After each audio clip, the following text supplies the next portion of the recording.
Welcome to A Walk Down Memory Lane. It's a show where we rewind the clock and relive the greatest moments in local sport. From cup match classics to title-winning seasons, you played it, we remember it. Welcome back to the legends, the players, and the stories that shaped our sporting history. That's right, get comfortable because it's time to settle in and share a few laughs. This is A Walk Down Memory Lane. Now let's turn the page with your hosts, Earl Baisden and Dennis Brown. And good evening and welcome to A Walk Down Memory Lane. I'm your host, Earl Baisden. Joining me as co-host, Dennis Brown. And we want to welcome in our guest this evening, Leroy Curdy, Joe Wilson, and Roger Leverott. Dennis, these two gentlemen, unbelievably, if you mention the name Western Stars or Dandytown, their names come up in a conversation right away. Wouldn't you agree? You got to unmute, Dennis. You got to unmute, Dennis.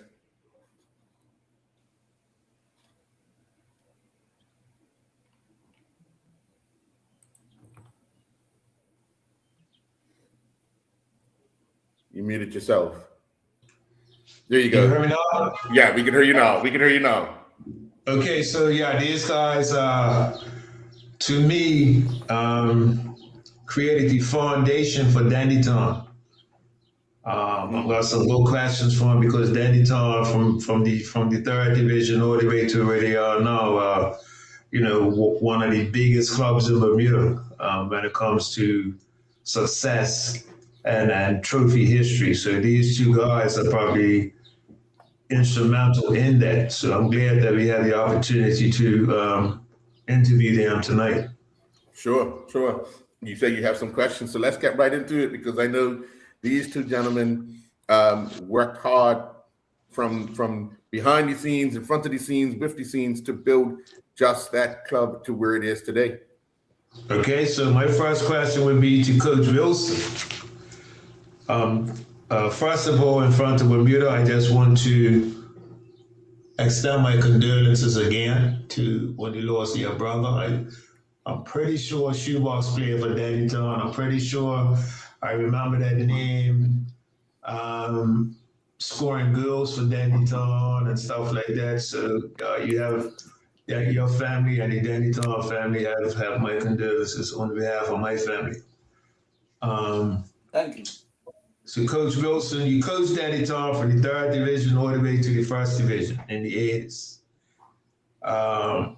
What do you remember most about those early days of that journey? And name some prominent players in your team at that time who were crucial to you guys coming from the third division to the first division.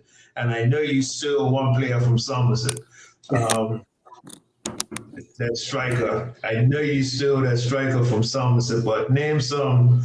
What was that journey? You're accusing me of stealing? Oh yeah, there's still a black man from Somerset. That's Kevin Simmons. What was it like coming from the third division to the first division, Coach? Okay, it was a challenge to me because I just finished playing for Vasco da Gama. Okay. And I was going to retire altogether, but my family talked to me about going down there to coach Dandytown. And at that time, Dandytown went down to the third division. So their players were around 16, 17 years old. So I went to the club and I said, I'm going to use this junior team, 16, 17 year old for the third division. So get rid of all the older players. So that worked out pretty good because they had to be there for 6 years at Dandytown. They couldn't leave, and that worked out smooth. So it was in the third division. They always had skill. All the players had skill, but they didn't have the stamina.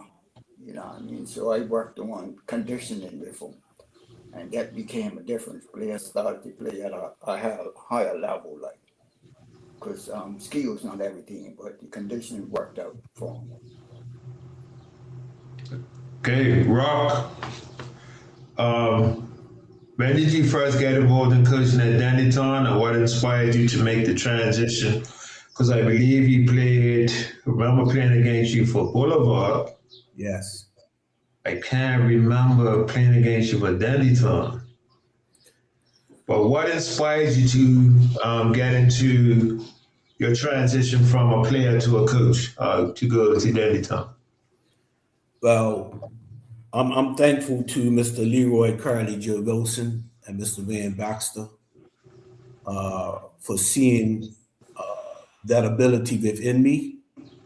I was playing for Boulevard at the time, and I got a visit from Mr. Wilson appealing to me to come back home and coach Dandytown.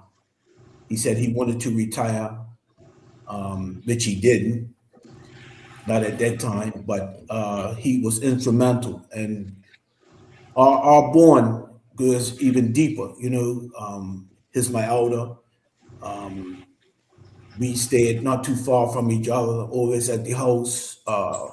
The wisdom that he was pouring into me as far as certain things, because at Dandytown Western Stars, we were very tight as a community. I can go on like the members, even though Jeff and Van, them guys been coats, they were part.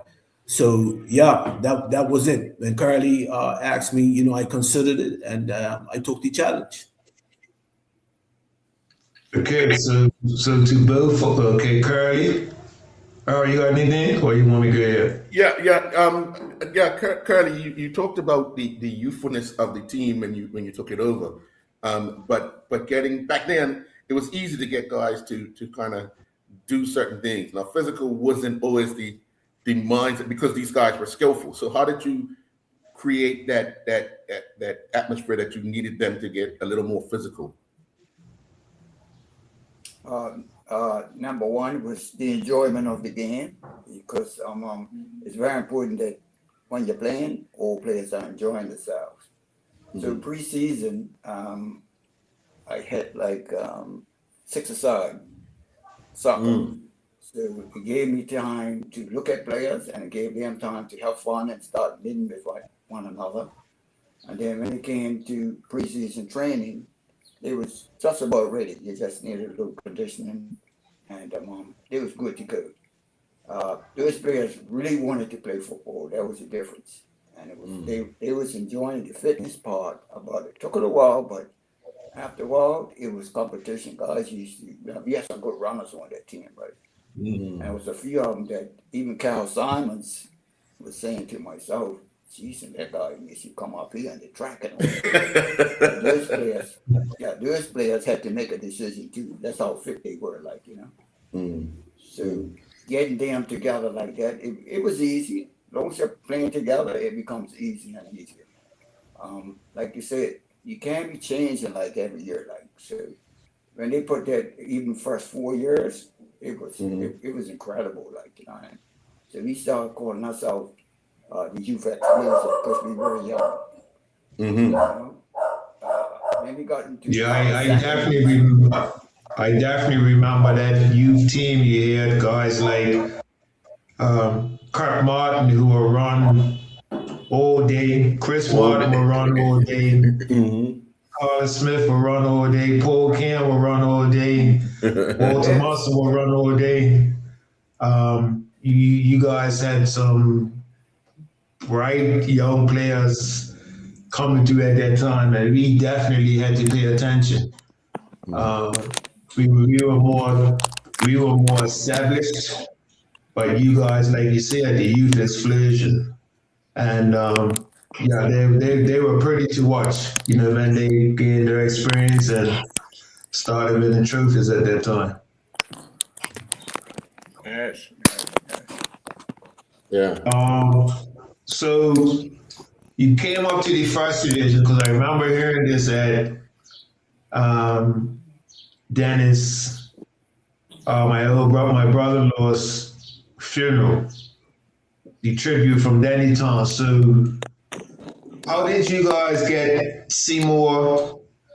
So once you came to the first division, it was the damn first division. is that when Seymour came to the team, or you guys took the team and then Seymour took it after that? We had took the team from the third to the second. So when we came to the first division, I was talking to the club that I wanted to concentrate more on playing because it was at a higher level in the first division with young guys. Right. So I told them to look for a coach, and they got Mr. Seymour. Okay. So what was so I know I brought a couple of teams out from the second division to the first. What was the goal when you first came up? Did you talk about winning trophies, or was your goal and objectives to stay up? What were your goals and objectives, Rocco? Well, under Danny Seymour, the first objective was to survive. That was something new to us. A matter of fact, when he was coaching, he played 5 at the back. And I was one of the center halves. He was one of the center halves, and Army Mendes was one of the center halves. So he brought this structure of survival, but also being able to develop our game in different ways. So he was the one that was starting to develop the tactical aspects of how we should play, knowing that we had the like Carly said, we had the skill to match teams. But in that period, we had to survive. So he became very tactical, like a school teacher. So even though he was playing, he was dictating. So it was helping us to understand positional play, when to go in, when to back off. So those are the type of things that Danny brought to us as we were starting to move forward. And then we went from there. Okay, because I always used to get a sneak peek, because he always used to write down notes. And I always used to get a sneak peek at his notes. The guy was way before his time when it came to tactics. I think he was probably one of the first guys to introduce 5 guys at the back in Bermuda. And I remember clearly, you guys had lost, I think it was your first 5 games. Correct. And you were coming to Somerset on your 6th game. And what he told me, because we always used to talk about football, is that we're just coming to Somerset for a point. That's it. If we beat you, fine, but we're just coming for a point. How important, and you actually got a point because the game was 2-2, I remember that. How important was that to you guys developing going forward, like with the tactics that he deployed at that time? Coach, you want me to answer? Go ahead, Coach. It was immense. Like you said, we came with a mindset to take a point, because that one point demonstrated that we had the attributes to compete with those teams that had already established themselves in the league. So that gave us great confidence. Great confidence. When I tell you great confidence, we never looked back after that. We just didn't look back, because we believe now that we can match Somerset. We can start to match PHC. We can match North Village. We can match Devonshire Colts. Just over that philosophy that we were going there to take 1 point. And that 1 point started the catalyst of what you see today. Yeah, yeah. And Curly, there are many stories that, because I heard you say just now about how important it was for you to get out there with the younger guys. How important was that? Like you sitting in the midfield, orchestrating everything with the young guys, because you had a lot of talent, but at that time they needed experience. How important was your experience? Because I think Danny played, right? Yes, sir. Yeah.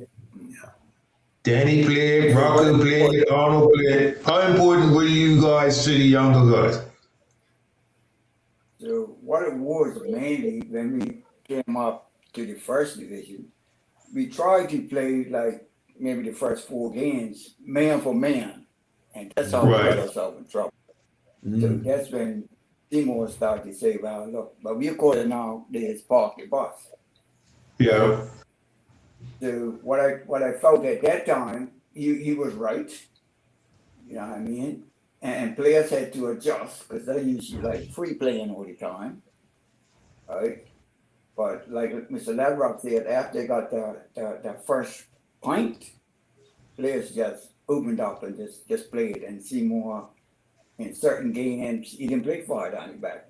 You know what I mean? Certain fields we played on, because we had real fit players, like we played at Rangers. We only used 2 midfield players, like the Martin brothers, and that's it. We put 4 up front, 4 down the back. You know, it was different type of techniques that he used. Like after we got that first point, it was like, wow, this is it. You could beat anybody. So that's how it was. Okay, Rock, this is a question. How did you approach player discipline, commitment, and teamwork as a coach? Well, you know, as discipline, preparation, and all that. How did you approach that? I approached it with the foundation that came from Curly, that came from Seymour. I can even, I'll deal with the Danny Ton, you know, those 2 in particular, that with a young group, with a lot of talent, we had to hum them in. We had to be like a family. We had to sit down and have conversations about how we're going to move. We have individuals, but we had to come and start to develop that collective mindset. So in the development of discipline, if even if it was one player that was starting to become disruptive or individualistic, we had to have a solemn assembly. And that solemn assembly, every player had to voice how they felt concerning the individual or individuals. So it didn't just rest on me as the coach, but it rested on the team taking responsibility for one another. So when we started to develop that, it started to free us up in certain other areas, which was a good thing. But we also had to reestablish those principles over and over again until they became natural to the group of players that we had. Because within that group of young players, like we were young, they had to earn expression. And we didn't want to harness and say, you can't do this, you can't do that. But we had to bring a structure that was saying, listen, this is our identity. And this is the identity that we're going to build on, because that identity that we were building on with that group of players was to go into the next generation and the next generation. So, it worked out. It was trial and error. It was some testing times. I can share one thing. When in 86, 87, we came runners up in the league to Somerset. We just needed a point. Remember that game down St. John's Field? Yeah, Troy Berkeley. Troy Berkeley. Troy Berkeley, yeah. These are the things we ready at halftime. We talked about it. We said we don't want to leave ourselves open because all Somerset needed was one goal. So in that aspect, in that moment, they turned off and it cost us. So we learned from those lessons, because all we needed was the point to win the league. Yeah. We obviously said we have to either win the game or draw the game, but not to lose the game. So even in that, so we had to go back and reflect on that whole season and to that last point where we was going to go over the finish line, we stalled. So that was a lesson within itself that we had to reiterate that if we're going, and I used to always do this, I used to sit them down and say, if Somerset have all the trophies, we need to row west to go get the trophies. And in going in that direction, everybody's got to row with the same rhythm, the same mindset, and the same goal. And I said, if one person gets tired, and that person gets tired and says, I'm not rowing no more, I asked them, how does the boat get to the west? Is it going to go off course, even if it's for a degree? And they realize it and say, yeah. So why I'm saying this here is because in Danny Tom's philosophy, we either go all the way together or we don't go at all. And I think that's part of the culture that we have to reinstill in teams in Bermuda, both individually and collectively. What is your mission? How are you going to get there? What is the discipline that's going to be needed for those objectives to be reached? And then go from there. Okay, yeah, excellent. Yeah. Coach, so I stay in the area of Dandytown. I've been here for, I want to say 22 years in the hood. And I know when Dandytown are serious because I see how their preseason develops. So what Coach Carly was talking about, that six-a-side, right? So I see the guys, this past preseason, I saw the Sixers guys get together, play six-a-side at the club or whatever. And prior to preseason, I also, when I see them coming up and on the steps, Deep Bay, I know Dandytown's serious. Yeah. Right? So I'm saying to myself, yeah, Tom's going to be a force this year because of the fitness. Right? So Coach Carly, I know you're huge on fitness. So how did you motivate those guys? Because like you said, you guys have some runners, man. Like Rip, Walter, Carlos, Duke, Kurt, Chris, Boris, you name it.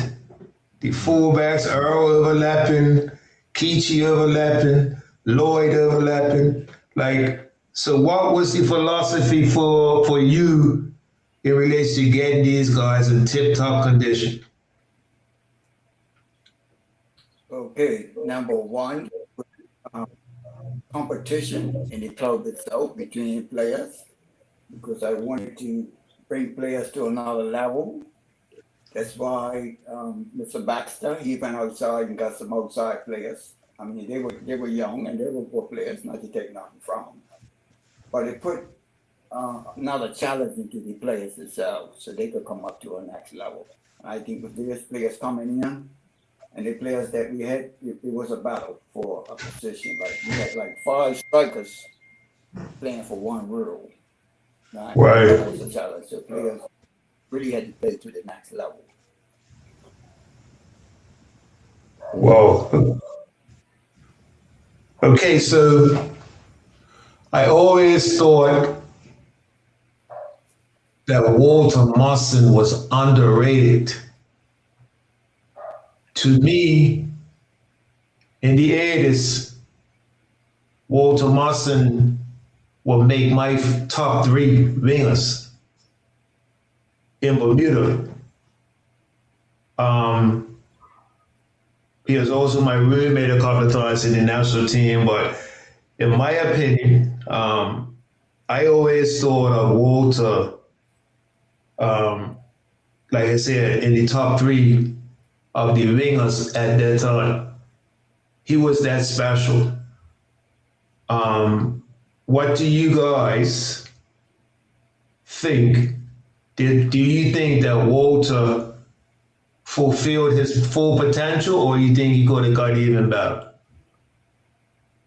Personally, I had told him many times. I said, if you have that desire, you can go overseas to the next level. I have had the benefit with Curly to coaching. And one of the things I know about Walter is the fact that he is fearless. He has this way about himself where it's not arrogance, but confidence that he can penetrate any fullback. And many times how we played him, we gave him the full role of that left side, or if he's coming off the right side. And we used to say, nobody's coming out there to support you. So if it's 2 and 3 guys, you take them. And the rest of you head towards the box because the service is coming. Or he's going to finish it himself. And Walter, like you said, I believe he could have been England. Yeah, I totally agree. And he always had that little smile on. Yeah. Word sack, he came out of the word sack stable, baby. Word sack producer. So Coach Curly, so tell me about the style of football that you guys wanted to play back then, like in possession, out of possession. What was the style of football that you guys preach to your players about? Okay, it always starts from preseason. When you have preseason training, you just let the players free up and play first, and then you could start putting in positions. So I found out a lot of coaches started to put pressure on players, telling them what to play and all that there. So you have to let the players play first, and you can find out with the confidence and this and that. So you're talking about the whole left side and the right side of any time. All them guys could play anywhere on the left side. You know, you had Boris, you had Burton Bruce, you had Robert Anthony, you know, you had Walter. Them guys can play anywhere on the left side. Left back, left wing, left midfield, and you find out on the outside it was the same thing. So it became easier, like, you know what I mean? And like Leverock was just saying, a lot of damn players had the chance to go overseas, but I don't know what happened. It's not like today. Players get used to they run like that for those players back in the day. A lot of damn players at that time, you're supposed to get out of the island. I mean, most of us back in those days, and we got the opportunities these guys have today. Oh, gosh. Most of us wasn't have played in Bermuda. Yes. You know, so moving along, Danny Ton now that they became a threat. Because I remember Danny Ton beat you guys one time, 5-1 up Somerset. I think it was in a Mortimer game or something like that. Some game. And we had to take note that these guys are coming. You couldn't go sleep on Carl Smith. You couldn't go sleep on Dookie. You couldn't go sleep on Ripken or Walter and these guys. So we really had to pick our game up. Couldn't take them for granted anymore. What was it like going towards or winning that first trophy. I think it was the FA was your first trophy. No, it was the league. The year Okay. that you won it, the next year we won it. Okay, so you won it 87, 88. I'm sorry, the third year. You won it, and then we won it. Yeah. Okay, so we won it 86, 87. Yeah. You won it 87, 88. Yes. Okay. So what was mercy? The whole community must have been mercy. What was that like, man? What was that first league championship in your community like? Boy, man, it was a joy. I mean, just to see the expressions of not just the players but the community. It just took them to a different level of belief that we can do this. And I remember that day, man. I just couldn't stop crying, man, just for these guys and the work that they had put in, and the harmony that they was putting forth, so that feeling was not just for them; it was just going right through the community, man. I mean, from the elderly people in the community to the youngest, man, they had great joy. That trophy alone, that first league trophy, and matter of fact, Coach Wilson had the opportunity to play in that last victory. Okay. It was against Hotels. We took him at him and won the league. Okay. But it was immense. It was immense. Yeah, Coach Cardi, what was your feeling like when you won that trophy, that league trophy for the first time with Tom? You're looking at team and community, right? The support. I always give high praises to the supporters, because back then it was harder for players to get dues and things like that. So I used to go to the supporters and say, well, look, I want you to sponsor Mr. Lavrock. Two of you sponsor Mr. Lavrock.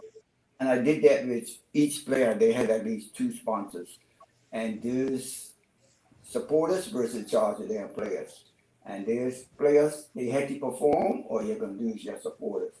And they enjoyed that because they knew they was going to get something after the game from the sponsor, the sponsor. Yeah, Curly, let me just ask, because you made a point about competition for positions.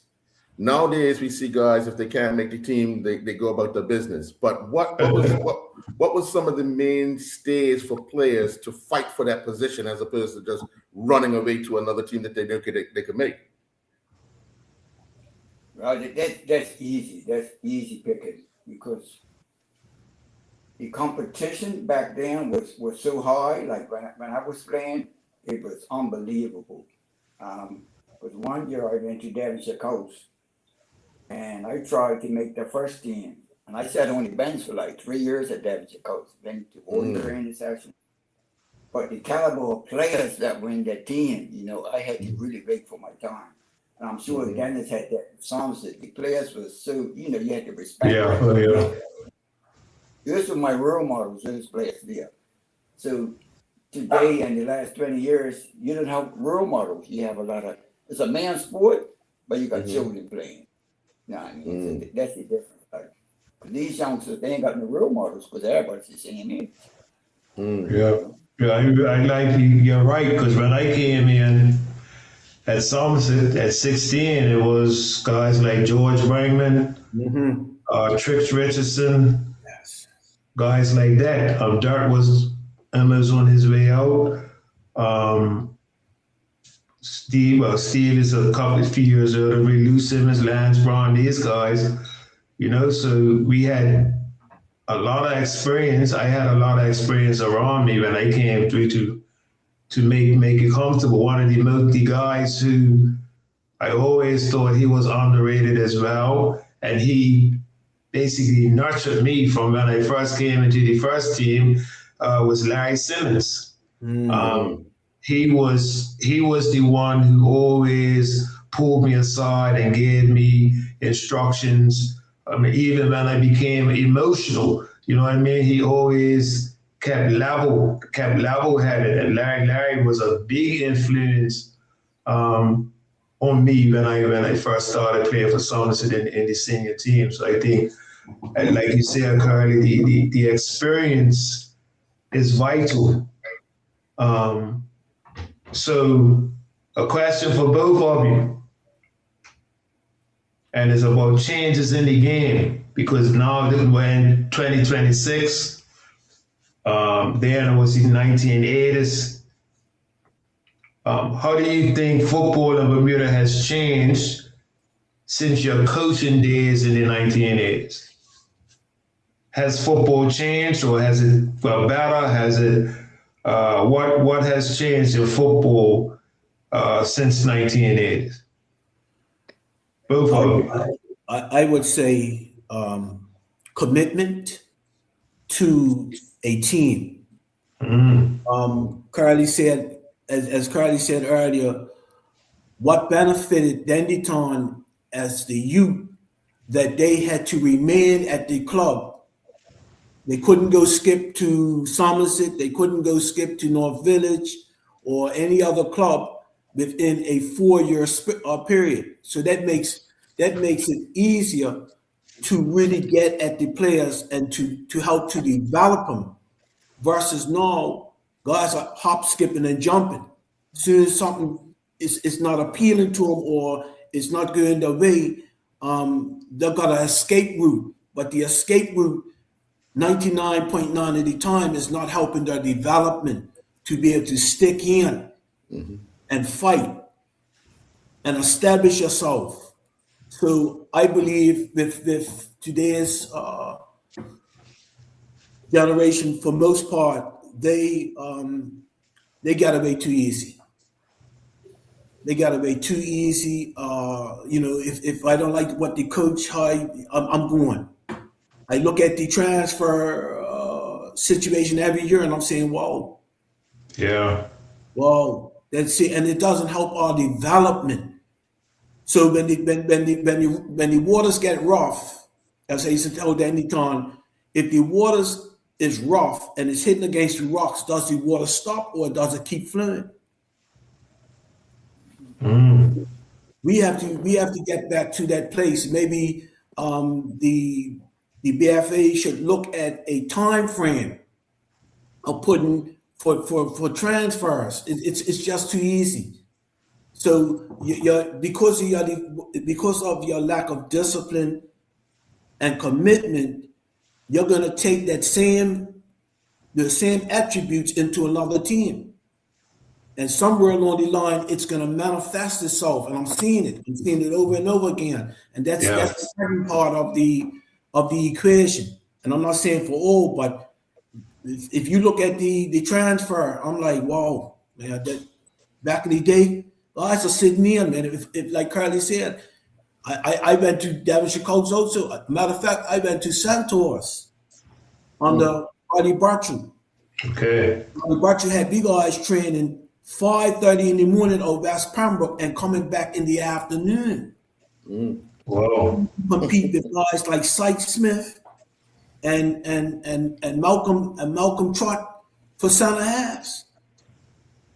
I couldn't get in, but I stuck in, and then I said, okay, this is not gonna work out, but I stuck in for a couple of years also. So these are the type of things we need to in some way fix this portion. That players are committed, man. The easiest way is you get a card that's valid for 3 years. You stay at that club for 3 years. Yeah. Simple. It's fixed. Yeah, we definitely have to look at the commitment. Yeah. A lot of these players remind me of LeBron James jumping from team to team for success. One of the things over the years, back in the day, why Trojans were so successful is because all the guys came from Somerset. And The longest was Lance used to live down Southampton down by Port Royal. Okay. But most of the guys came from, I would say 99% came from Somerset. And I had a desire just to play for Somerset. You know, looking at the people who were before me, like the Kenny Cans and Clyde Bash, Randy Horton, Morley Smith, Dirk Simmons, George Freeman, all these guys. My early desire, and I had a conversation with somebody yesterday about favorite players.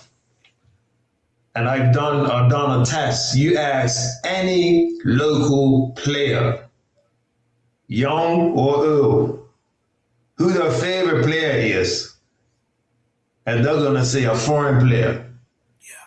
They're gonna say Ronaldo or Messi or whatever. My favorite player in Bermuda, outside of my brother-in-law, Danny Seymour, and he didn't even come from Somerset. It was Marcus Douglas. Yes. Right? Because he played that position and he played it how I liked it, like to go forward and to score goals and stuff like that. So, but today, the young players, their favorite players come outside Bermuda. You know what I mean? So I think that's a problem. But the sacrifice we made to play for our is nothing like you can go anywhere you want to win a trophy. But it's nothing like winning a trophy in your own community. Yeah. Nothing like it. Nothing like it at all. Yes. Right, Silver City. Silver City. I mean, we have won the league 3 years in a row, undefeated. Like, looking back, I'm saying, how the flip you guys do that? You know, but at the end of the day, we used to challenge each other, man. Like, it was sometimes coming to blows and training if somebody's skanking it. So we used to knock teeth out in training and all that. You know, so at the end, I remember young Ralph Boris comes in, you know, trains the seniors, like put a little hard tackle on them. Hey, ease up, man. Hey, you want to get in this team, you need to toughen up, boy. And that was our mentality. We took that right into the games. You know what I mean? So as we get older as coaches, you know, you train how you play. Yes. You know what I mean? So those were some beautiful days. And Coach, what was it, Coach Curdy? What was it like playing and coaching in front of like 4,000 people? A lot of these young boys today don't believe we used to have like 4,000 people at every game. You know, what was that like? Like the atmosphere at St. John's with that irritating bow, like unbelievable. You know what I mean? So what was that like for you guys to be in that atmosphere at that time? But the main thing was play attractive football for the spectators. No matter whose team you're playing, the spectators are very important. They come to see good football, not just us spectators, but the spectators too. We come to entertain the crowd. That was it. Rob? Well, brother, Curry is right. See, we are entertainers. So when we played that free-flowing football, it was to entertain the people and I used to say, people are come here to see your skill set, individually and collectively, shown. And that's why people will come and watch Dandy Tom. And just to remind the audience that's listening, back in the day, the teams were all quality. Yeah, for real. For real. We're talking about PHC. We talking about Somerset. PHC, me and Neil used to have this conversation when I started coaching. And he'll say to me, Levy, yeah, I know I'm not gonna win that midfield, but you better make sure your house is safe. I said, So, okay. so So just you're like, talking about Kenny Burke. You're talking yeah, about Kevin Deal. You're talking about yeah, Slate Swan. You're talking about yeah, Baldy Me, Kyle Lightman. yeah, We're playing a 4-3-3, and it's playing a 4-2-4, and he yeah, ain't changing. And I remember one game, Kyle was on the left hand side against Kent Martin, and Kent was a strong heel. Wasn't skillful, but he was a strong heel. yeah, I yeah, told Morphy, I said, Morphy, I want you to beat him right to the corner flag and back. And Morphy put so much licks in him. Right? That he tried to go on to his side, and Neves got up. And I tell you, he ran off, and told him, if you don't come back on this side of the field, I'm substituting you right now. So and he was getting ready to go to England. So okay, that was a message to toughen him up. What you think? What you think when you go to England? These fellas they're gonna look at your strength and say, yeah, okay.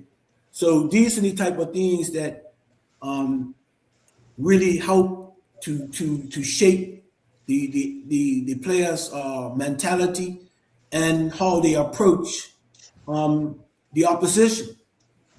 So yeah, man, it's yeah. And looking back, Rock, you're right. Every team had at least 8, and I'm saying at least 8 quality players. yes, You had Rangers with like Daly Dick, Woodgate, Mike Byron, Kenny Burke at Rangers at one time, Randy Bean, John Tucker, Pickles, Seed. Then you had PHC. We know about PHC with Kenny, Kevin, Sammy, Frank, Buller, Rango. They didn't worry about playing football, You know what I mean? They played to their strengths. Yeah. And I think what was important to Bermuda football back then was Hotels International. yes, Right? You couldn't come so off with Hotels. Like they were like Bermuda's first semi-pro team. yes. You know what I mean? And they were ruthless. You couldn't come so off with Hotel. Devonshire coach with Lorenzo, Jeff, and these guys. They were quality. Yeah. Cougars at that time were in Sable in the first division.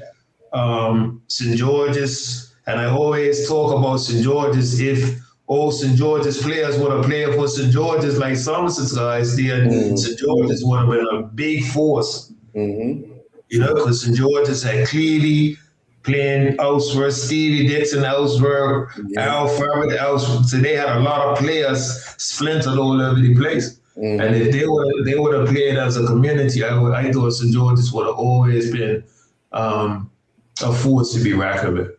Yeah, absolutely. Take us to that FA Cup, your first FA Cup victory. Who did you guys play? PHC. Oh, okay. Yeah, that was I think it was a replay, right? it was a replay. Yeah. Okay. That was an interesting battle there. Like I said, PHC was not a team that you could allow space and time in your third of the field. You could not. So we knew the battle was real. When we played the first game, I think we were all right. We were good, but we just didn't finish the job. So as we determined the second game, it's either we finish this off or we're not taking no trophy. And they went to a different level. So that even the FA was a beautiful feeling. I mean, and like Curly said, for the spectators, because like you said, you're talking about 2,000, 3,000, almost 4,000 people. And as a young club, to be able to compete and conquer Triple Con champions. Yeah. a pedigree of winning trophies. You as a former player would know the feeling to be able to take out a powerhouse like PAC or Somerset for trophies. Yeah. That was the ultimate aim as we developed Dandytown from Curly, from Seymour, from those in the past, even going forward with the Jamal, Boyles, and other coaches that came. That was always the intent. That we wanted to be superior, because the teams that we were playing against, they were superior. They had history. So this is and when we talk about real models of soccer or football, we looked at Somerset, we looked at PAC, we looked at Devonshire Chicago, we looked at North Village, and said, can we ride over there? And we made an agreement that this is where we're gonna go. So, yeah. Yeah, I even forgot about Village. Mercy. Village had quality players. Quality. You know what I mean? Every team had like, you had to pay attention. Like, you had to get your rest Saturday night, or you're gonna struggle. Absolutely. So my last question to you guys is, what advice would you give the current Dandytown coach? Right, I think Towns had a good season, and I thought they had the team to be. And I said early in the season that Dandytown's going to win the Triple Crown. And once they won, what trophy they won? They won the Friendship. Which trophy they won? Friendship, New Year's Day, yeah. Right, they won New Year's Day. So I'm telling the Town guys in the area that Town's gonna win the Triple Crown. I was surprised that they got beaten in the FA, but no, what advice? Town are in sole possession of first place with, I think they have like two games left to play. They had 2 games to play.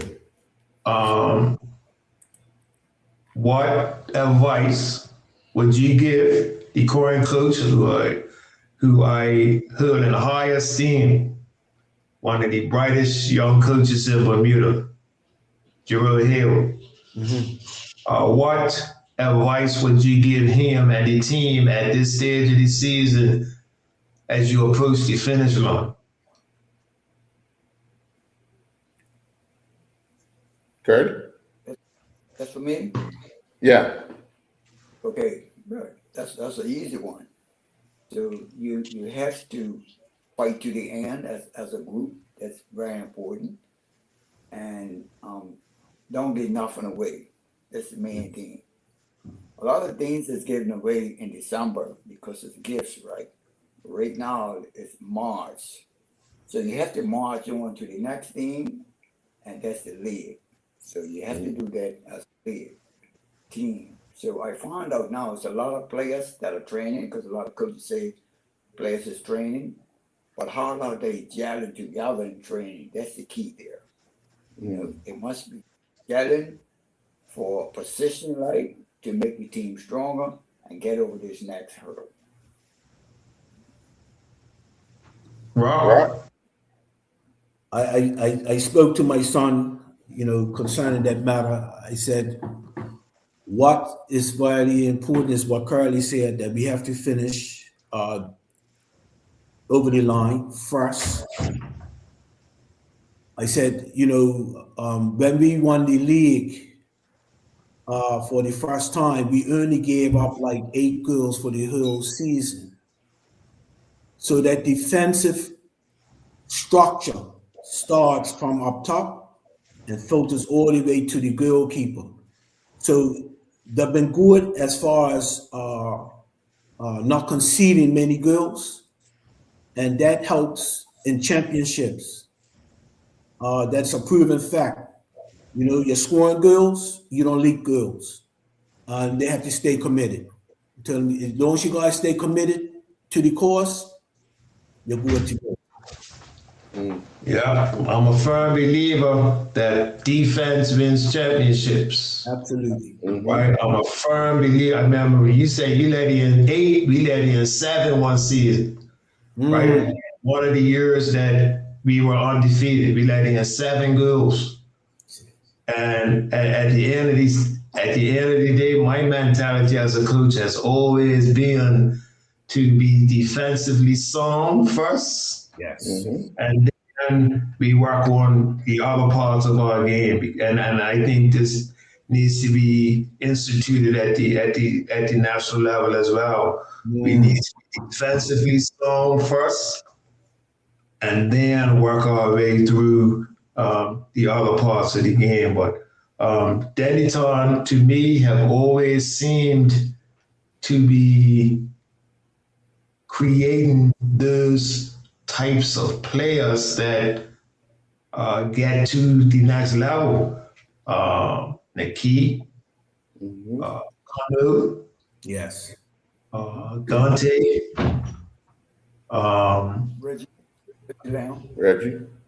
Reggie Lamb. You know what I mean? So you create that culture of like no nonsense. Like I've got a couple of little guys in my Brazilian school. I train Sunday mornings from Dennytown, and I can see that same type of culture and characteristics in these young guys as to why Dennytown players go to another level. And I would just like to congratulate you two guys for setting the foundation of Dennytown to where they are now. Because I remember 1990, Somerset played Town in the FA final. We beat Town 2-0. Yeah. And at that time, Somerset was the leading team in the FA with 9 championships, and they haven't won the FA since. Whereas Town have gone on to win multiple FAs, multiple friendships, multiple leagues. You know what I mean? So the quality is still there. You know, so hopefully Somerset get back. Well, they're promoted now to the Premier Division next year. So, you know, they know what they have to do. But Dennytown have always been quality to me from the Bantams. I remember playing Rock. Were you coaching Dennytown when they played Somerset in the Crystal Palace final? We had a team stacked. We had won the Crystal Palace like 7 years in a row. And then we came to a Dennytown team who had a very young team again, like Chris and Kirk and these guys. These guys was not big players. They ended up beating us 3-1. I'm not sure if you were a coach or GM Baxter was the coach. GM was the coach.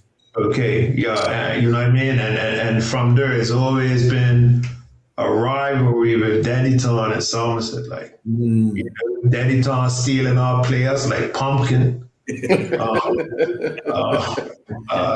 Who else? Black Man, David Bradshaw. Didn't you steal one? Steal one from who? Dennytown. Didn't David Lee come and play with you? Oh, that was late. Come on, bro. You gotta balance it out, bro. David played for Colts as well, so you know what I mean? So, oh boy. I'm talking about strictly Dennytown and strictly Somerset. Okay. But those were the years. Those were some beautiful years, and I still have utmost respect for the Dennytown club, the president, Devar Boyles. Like I said, Joe Hayward, I think is a future national team coach. Yeah. And stuff like that. So I have the utmost respect for the Dennytown team. Hey, I'm in the horde, so I look out for Dennytown results all the time. A quick question to you, Curly, first. Who was the player you didn't have to worry about show up to training, motivate guys, pushing guys. Who was that player in your team? Well, I tell you one thing, it was a lot of numbers because majority players look for training. I'm having a training session and it's starting at 6 o'clock. The players at 5 o'clock warming up by themselves, so that made it easier for me. So I can't pick out one player because it was more of a team player. Right. What about you? Who stood out for you, Rob? I'm with Coach. Listen, these guys were hungry. Matter of fact, they'd be having a sidekick before the session even started. Oh boy! And we're going up in the hills. We're going down Deep Bay. We're going to do some sprints up and down the steps. All that. These guys, they were just hungry. You just put a ball right there, and they're hungry.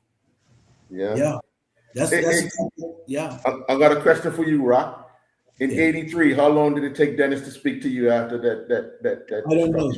Huh? I don't know if it's ever spoke to me after that. What was 83? What was 83? Cup match in Somerset. Cup match in Somerset. Yeah, I wasn't speaking there. Yeah, he's speaking. I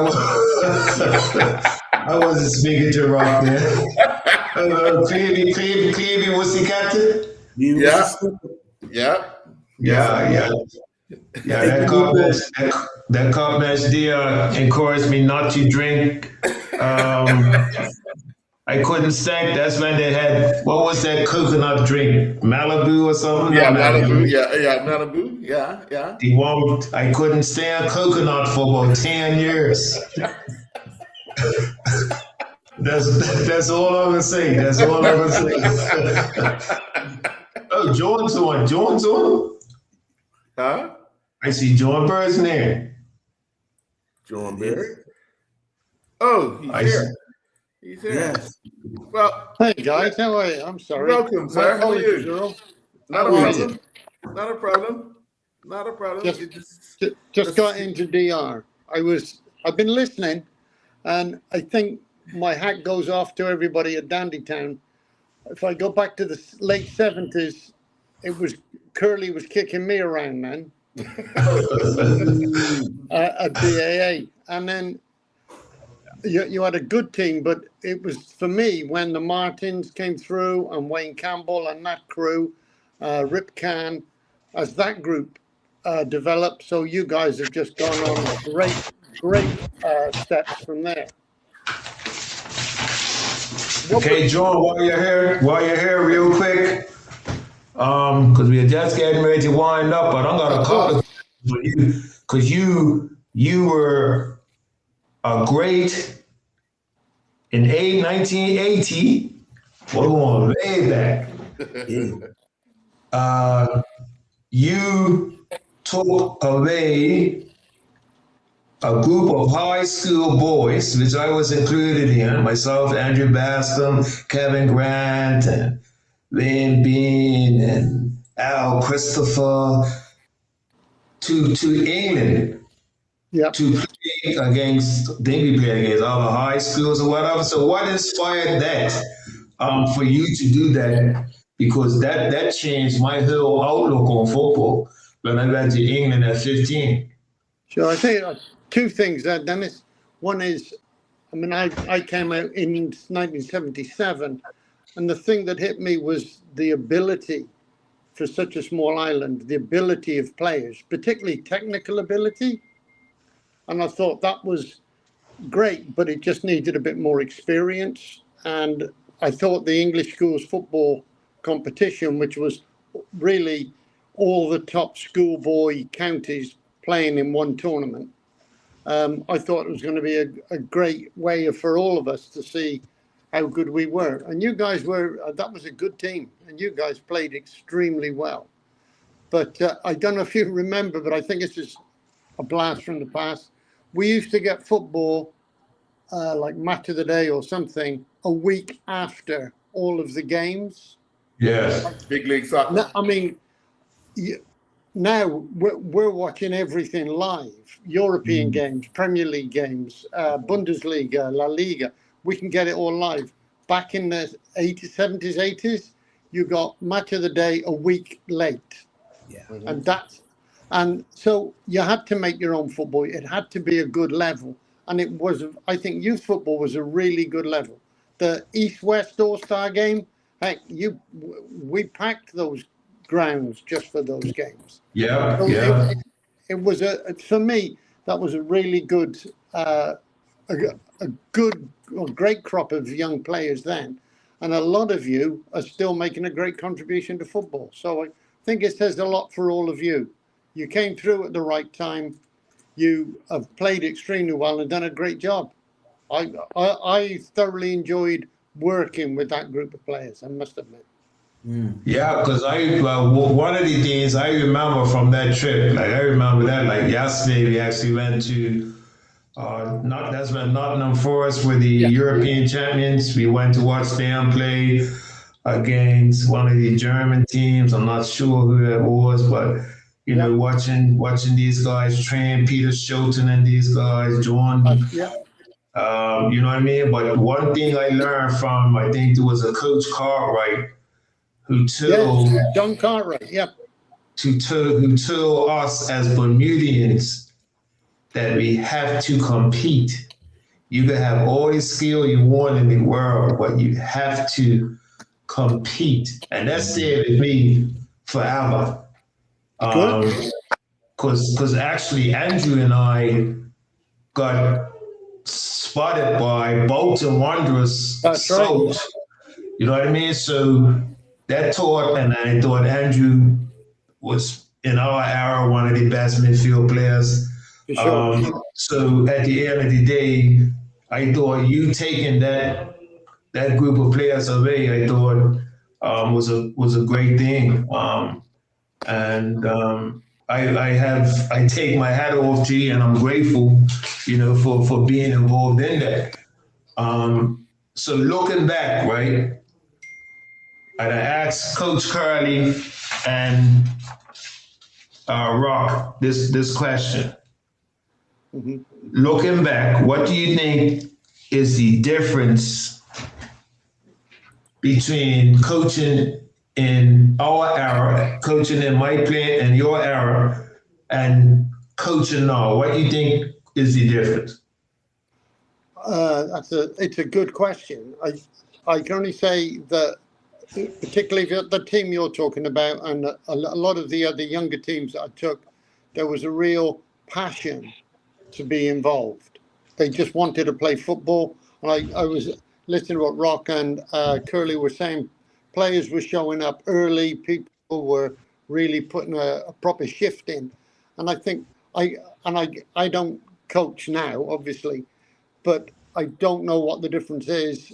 The games I've seen, they don't seem to have the quality. You know, when I first was in the mid-70s, you had a Gumbo and a Mal. Being players like that as well were phenomenal players. And I just don't know whether there's the same commitment. There's so many other things for people to be involved in nowadays. And I don't know if that's having an effect. But all I can say is I thought the level of football back then was extremely high. Also, there were some expats on the island who, I'm certainly not bringing myself into that, but who were extremely good players. The Billy Ableys of the world, Mustafa Abadi, Dennis McQuaid, people who played at a really good level. And I remember Clyde telling me he grew up playing against the ships that came in over in Somerset. And I think sometimes there were other players around that helped to lift local players as well. Yeah, that's one of the things I said about Hotels International. Hotels International were a phenomenal team. Oh, very much and even Bernie Dixon from Vasco. Yes. Right? I will never forget Bernie Dixon. He wasn't the fastest player. He wasn't the fastest, he wasn't the fittest, but he had a football brand on him that Oh, yeah. wasn't relevant. You know what I mean? So we had some, like you said, some good foreign players back in those days. Yeah, no, I'd forgotten Bernie. He was a terrific player. Yeah. Yeah, so. Sandy White as well. So, yeah. Don't say that. I still talk to him nowadays.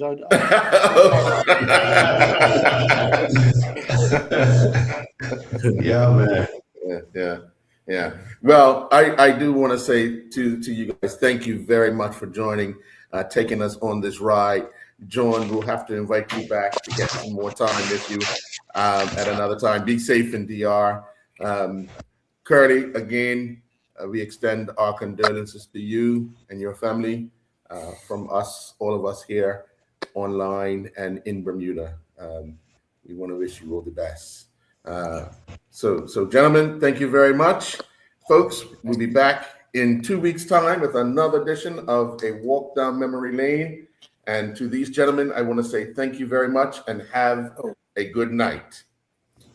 Thank you all. Hey, guys. Yes, have a good night. All right.